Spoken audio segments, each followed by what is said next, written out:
JD Vance was created by the fortune created by Palantir. He was groomed, he was appointed, he was selected, he was elevated by Peter Thiel, and the fortune that funds Peter Thiel, which was created by Palantir. Following the explosive news drop of Trump tapping Palantir to, quote, create a master database on every American, Nick Fuentes goes to bat to highlight the questionable ties JD Vance has to Palantir's founder, Peter Thiel. More accurately, Nick describes JD Vance as a creation of Peter Thiel. Here's the clip. It's not even fair to say he's a protege. JD Vance is a creation of Peter Thiel. JD Vance was a photographer, a journalist in the Marines, went to Yale Law School. It was Peter Thiel that set up JD Vance with his first job in Silicon Valley. It was Peter Thiel who set up JD Vance with his first job in venture capital at Peter Thiel's venture capital fund. It was Peter Thiel who got JD Vance another job at another venture capital firm. It was Peter Thiel who funded JD Vance's venture capital fund. It was Peter Thiel who encouraged JD Vance to write Hillbilly Elegy and promoted him and got him an audience at the Aspen Institute and other international organizations. It was Peter Thiel who brokered a truce between Donald Trump and JD Vance after JD Vance was a never-Trumper for years and then sought Trump's endorsement in the Ohio Senate primary in 2022. It was Peter Thiel who gave $15 million to JD Vance's PAC when he ran for Senate, the most money ever given by an outside group in a U.S. Senate race at that time. And it was Peter Thiel and Elon Musk and Tucker Carlson who called Donald Trump in July 2024 and encouraged Trump to choose JD Vance as his running mate. JD Vance was created by the fortune created by Palantir. He was groomed, he was appointed, he was selected, he was elevated by Peter Thiel, and the fortune that funds Peter Thiel, which was created by Palantir. This is now the Vice President of the United States. And this is who all of the conservative surrogates are now trying to astroturf for the 2028 presidential nomination.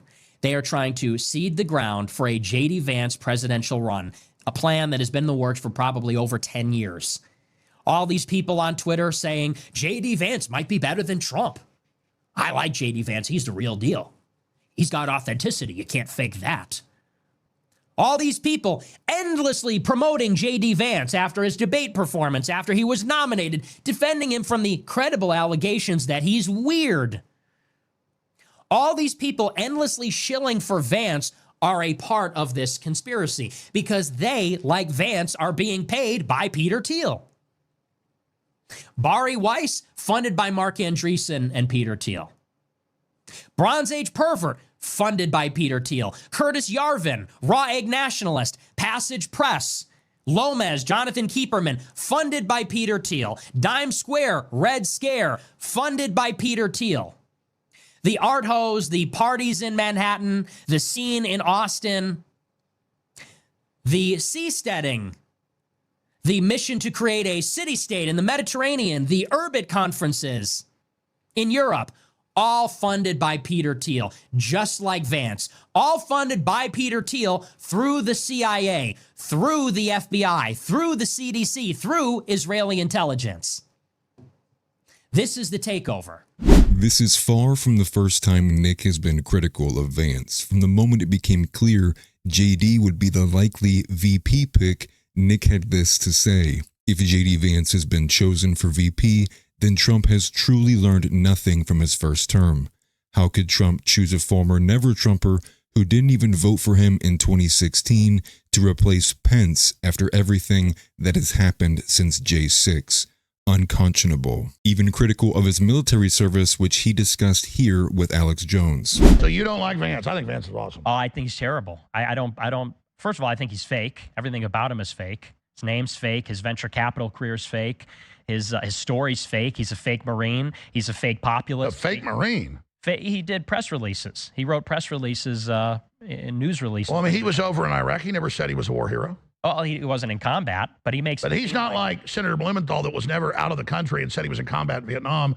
He ran the Toys for Tots program at the Senate. I mean, hold on. I know Vance. I followed him. He's always said, "Well, I was just over there in the press. I'm not like the real heroes." But he was in Iraq. But he's over there the other week doing a photo shoot where he's shooting guns, hoorah, acting like he's some kind of combatant. He was a journalist in the Marines, which is what they do. This is what these people do. Well, hold on a minute. So if you go out and shoot guns, you're being a poser now? I mean, if you're... I think he's a serious poser, yeah. I think he's trying to make it seem like he's some kind of, yeah, absolutely. So he's like Tampon Tim, think you put shotguns in the back of the shotgun? I think so, yeah. I think that's... I don't think that's fair. Well...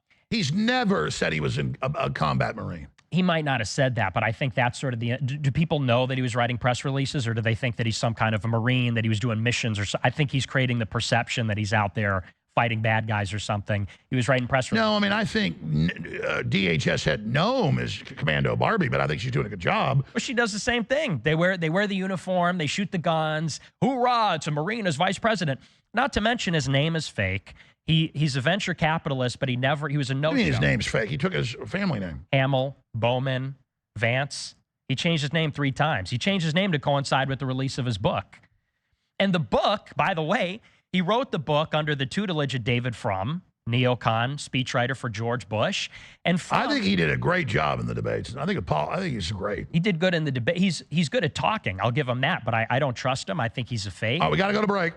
Stay right there. We got a whole nother hour. A swift Google search backs up Nick's claims of Vance being funded by Thiel, with the timeline beginning in 2011 where, quote, the senator met Thiel following a talk the venture capitalist gave at Yale Law School that Vance has characterized as the most significant moment of my time. 4 years later, Forbes writes, Thiel later became a pretty good mentor to Vance, according to the Washington Post, with Vance making the switch to venture capital and joining the Thiel co-founded Mithril Capital in 2015. Speeding along to 2019, where Vance launched his own venture capital firm, Naraya Capital, that once again received financial backing from Thiel. Then the jump to politics begins, with Peter Thiel being the one to introduce Vance to Trump in 2021 at Mar-a-Lago, which was done to smooth over their relationship, as Vance at this point was a bitter critic of Trump, publicly calling him an idiot and in private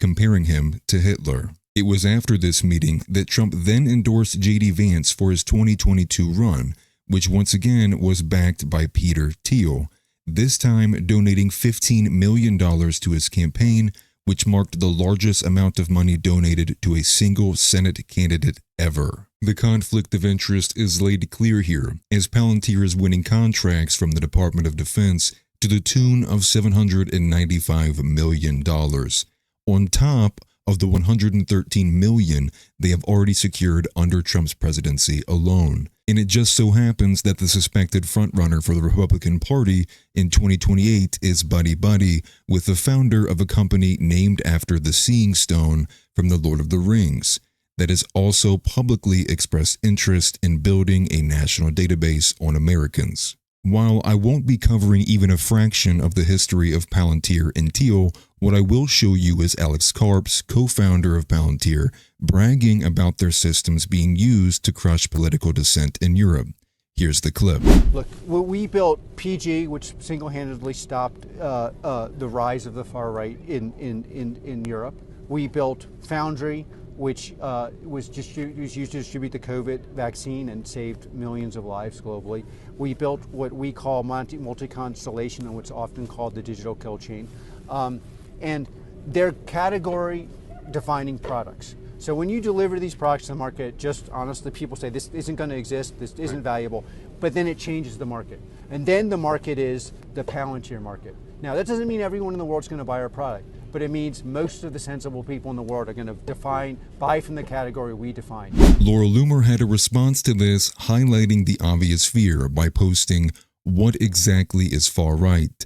I'm a Jewish woman who believes in nationalism, free speech, and closed borders, and that was enough to get me designated as a far-right domestic terrorist by big tech and the crooked FBI. The term far-right is used by global elites to oppress us. Put simply, is the plausible reality in which this technology is used to suppress any and all dissenters. With all of that being said, there does appear to be some optimism, as many other MAGA and MAGA-adjacent talking heads have also rejected this dystopian parallel to George Orwell's 1984, or maybe more accurate, Minority Report, with the way that Alex Karp and Thiel speak about pre-crime. But I think this highlights a more underlying and less partisan challenge, one that was also present during Zuckerberg's testimony before the Senate.